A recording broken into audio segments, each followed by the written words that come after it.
Hey everyone, I'm Sugandha and you're watching Ready with HR and I hope so you all are well and you all are enjoying these 15 days workshop. These sessions are really important. Please check them out. Four sessions have already been uploaded. Let's have a quick recap. In the first session, we have discussed about introduction to HR. What is HR? Why we are talking about HR, HRM, and what are the key functions of HR, right? Next, in the second session, we have discussed about how we can align HR goals with organizational strategy and that too with the great examples, right? On third day, we have discussed about the recruitment planning and strategy, how we can do recruitment, how we can plan recruitment. With that only, we have discussed about the job analysis and job description. What is job analysis? What is job description? On day 4, we have discussed about sourcing and attracting talent, how we can effectively source the candidates and attract talent, and what are the interviewing techniques we must adopt to make this process successful. And after that, what is selection process, how we select a candidate, right? And today we are going to discuss about diversity and inclusion in hiring. This was a short and crisp recap. Please check these sessions. You can find these sessions from the pin comment. One more important thing, if you want to have a detailed insights about any of the session, then yes, I have uploaded on my other channel Ready to Get Update, that's in Hindi language. And if you don't want to check that in Hindi, then yes, on this channel also I have few sessions you can check from the different playlists, right? So make sure to subscribe to the channel if you're watching me for the very first time, and do hit that cute notification bell icon so that you could get my updates later on as well, right? So let's get started with diversity and inclusion. What is diversity and inclusion? Why we are talking about this so much, right? So diversity and inclusion in hiring is a strategic approach. You might be thinking we're using this word critical, strategic again and again. Yes, because this is actually a planned approach to ensure that organizations attract, evaluate, and select candidates from a variety of backgrounds, experiences, and perspectives. Our main focus is variety of backgrounds, experiences, and perspectives. It involves creating an inclusive hiring process that values diversity and fosters a workplace culture where every individual feels welcome. That's important. We must welcome every individual. The individual must feel respected, and that individual should be able to contribute their unique skills and insights. See, we all know that every person has uniqueness, every person has its own skills, and the way to present them is different. Every person's competency is different. Let's deep dive into this diversity and inclusion more. And yes, if we define diversity and inclusion, so diversity refers to the presence of a wide range of individual differences.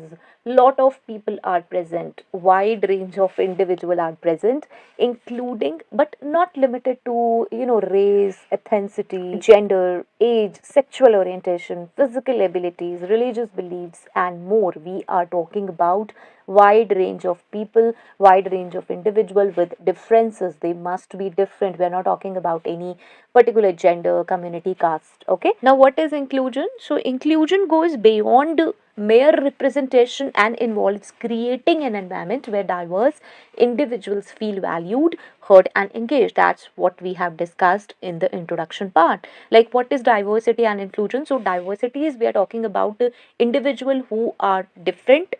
They could be different due to gender, race, ethnicity, community, anything. And then inclusion is, yes, we are including them. Okay, we are making them feel valued, heard, engaged.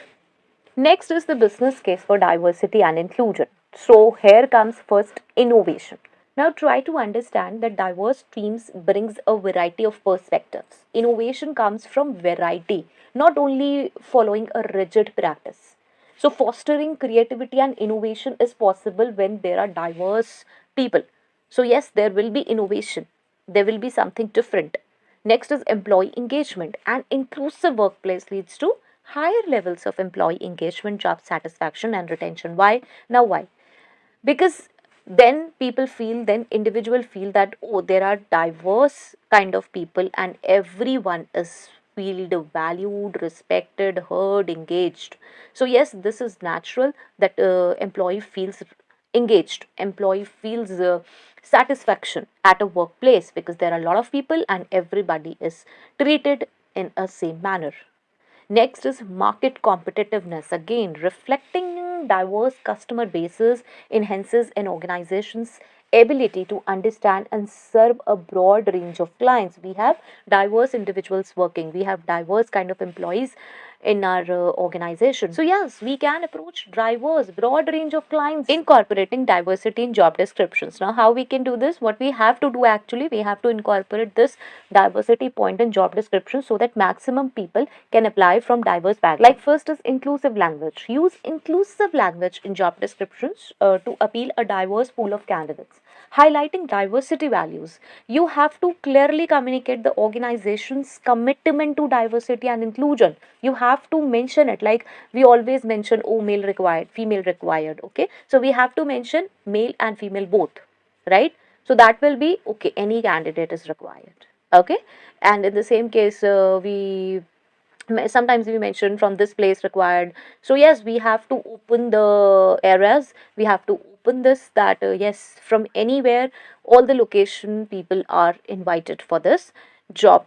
Next is diverse sourcing strategies. We have to source the candidates from diverse areas, like targeted outreach. Actively engage with diverse communities through where? From targeted job fairs, community events, and partnerships. Again, when we would be doing community fairs, even seminars, conferences, then yes, people will be from diverse backgrounds. Again, if we will be conducting lots of events, workshops, seminars, then yes, definitely people will be there from diverse backgrounds, right? So this will extend our reach, and yes, we can target diverse people from there. Next is employee referral programs. We have to encourage employees to refer candidates from diverse backgrounds, from different backgrounds. Next is unbiased recruitment and selection processes. Structured interviews. Now what we have to do, we have to plan structured interviews with standardized questions so that we can reduce biases in the evaluation process. Like if there are people from diverse backgrounds, then there are chances that questions can be asked different. Like there are not standardized questions. If we are not implementing diversity and inclusion properly, then it could be that few interviewers, are biased, and what they are doing is they are asking different questions so that the people get trapped, means they are not able to answer those questions, like typical questions for few people, easy questions for few people, right? So if we will follow the structured interview process, then there will be standardized questions for everyone, and yes, it will reduce biases in the evaluation process. That's natural. We have certain 15-20 questions kept aside, and yes, we are asking the same questions. Next is blind recruitment. Implement blind recruitment practices, that is removing personally identifiable information from resumes to focus on skills and qualifications. Like it's being instructed that you don't have to see the caste, religion, or something. You just have to follow certain skills, qualifications, and experience, and then you have to shortlist the candidate. Okay, this is actually blind recruitment. Next is inclusive interview panels. So, diverse interviewers. Again, we have to include individuals from diverse backgrounds on interview panels to bring varied perspectives. If we have to bring varied perspectives, we have to include people, individuals, interviewers actually from diverse backgrounds. Naturally, yes, if they are from diverse backgrounds, they will be impartial. Okay. Next is training for interviewers. Provide training to interviewers on recognizing and mitigating unconscious biases. And we have hired interviewers from diverse backgrounds, but we haven't trained them. Like we have to train them on several factors. If you're talking about structured interviews, if you're talking about blind recruitment, so we have to tell them that yes, you have to follow this structured interview process. You have to keep it a blind recruitment, right? So we need to train the interviewers as per diversity and inclusion. Otherwise, it will be a waste, because what every interviewer would be doing, they would be choosing their own favorite candidates as per it could be community, caste, gender, or anything, right? So we need to train the interviewers. Employee resource groups. Now establish employee resource groups. Now what are employee resource groups? They help in supporting and connecting employees with shared identities or interest. Okay, So they are the resource groups. Next is integration in recruitment. Now, what integration? Integrate employee resource groups into the recruitment process to showcase a diverse and inclusive workplace. Okay, so this setting diversity goals. Now, we have to set certain diversity goals, and that should be measurable objectives. Now, set clear and measurable diversity and inclusion goals for recruitment and hiring. Like, we have to hire so many candidates, like we have to hire 10 candidates, so they will be from diverse backgrounds. This will be a measurable objective. Okay, and we have to set this clear and measurable goal. Next is regular assessment. Now it couldn't be like we have kept certain goals and then we are not assessing it. We have to periodically assess progress toward these goals and make necessary adjustments. We have to make necessary adjustments, like when we will assess that what is the progress of our goal, like did we hire people from diverse backgrounds? If we are not able to do that, then yes, we have to make certain arrangements to make it happen. Next is diversity matrix and reporting. Now we have to collect data, gather demographic data during this recruitment process to track diversity metrics. We have to do this. Now we are implementing certain process regarding the diversity and inclusion. So in that case, we have to regularly assess, we have to collect the data, we have to report, we have to maintain transparency so that we can analyze that yes, diversity and inclusion is being properly implemented. We are able to maintain this during hiring process and after also within the organization. So transparency, yes, we need to share statistics and initiatives publicly to demonstrate our commitment and accountability towards this diversity and inclusion.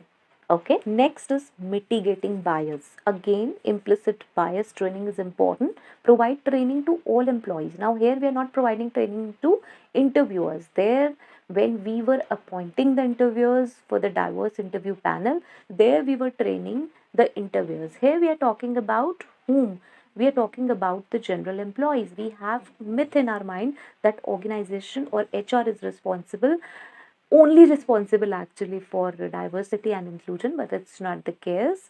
It's a combination of all the employees plus HR. Yes, HR is also an employee, and organization as a whole to implement this, right? So we have to provide training to all employees and yes, those involved in hiring to recognize and address implicit biases.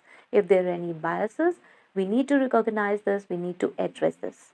Next is again diverse hiring panels. I'm talking about this again. Why? Because here I'm not talking only about the interviewers. There we were discussing only about interviewers. Here we have to ensure diverse perspectives are represented on hiring panels to minimize individual biases. Means every individual who is engaged in the process of hiring is from diverse background. Okay, so this is what hiring panels are. And yes, last but not the least, this is continuous improvement. I always talk about this in every session. This is feedback loops. Now establish mechanism for candidates and employees so that they can provide feedback on the diversity and inclusion efforts in the hiring process. Next is adaptation. Yes, we have to continuously adapt strategies based on feedback, changes in the organizational environment, again important. And yes, we have to evolve best practices, right? So this is all about continuous improvement. So if I have to summarize diversity and inclusion in hiring, so yes, they are essential components of creating a workplace that values the richness of individual differences. So yes, organizations that prioritize diversity and inclusion not only build strong and more innovative teams, but yes, they also contribute to a more equitable and socially responsible society, right? That's why we are focusing on this, because it's not only about I, me, myself, like only about the organization goals.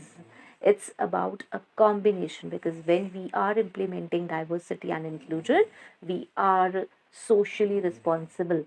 Okay, so yes, this is all about diversity and inclusion. In the next session, we are going to discuss what that's really important, and you people ask me several times about this. You need a proper session on this. This is onboarding and employee engagement. So please don't miss this session.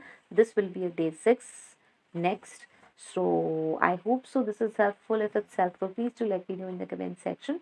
So till next video, all the very best. Stay happy, stay safe. Thanks for watching. Bye bye.